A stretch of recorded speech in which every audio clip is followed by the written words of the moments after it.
The Newsboy and His Dog statue was created in 1897. The Detroit Evening News commissioned Frederick Dunbar to create a piece that would show their appreciation to paperboys for all of their hard work. Well, the statue is meant to represent quite an army of newsboys. Now, it was put up by the Booth contingent, which owned the Detroit News, the Detroit Evening News at that time. The explosion of the newspaper industry took place in the late 1880s after the linotype was invented. The creation of newsboys that sold the paper on a daily basis was really a result of that revolution. Newspapers depended on newsboys, and newsboys could be anywhere from 5 to 15 years old as long as they could make a living.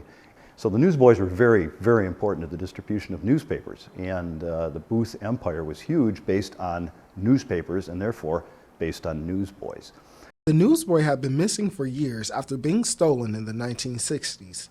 Finally, in 1997, local artist Janice Trimp was commissioned to recreate the newsboy with the help of Venus Bronze. I had met a professor from Center for Creative Studies, and he had told me about his desire and some other people's desire to redo the newsboy, because the newsboy had been missing so long, and all that was standing there was this incredible dog. We actually commemorated the piece on exactly 100 years from the day it was commemorated the first time.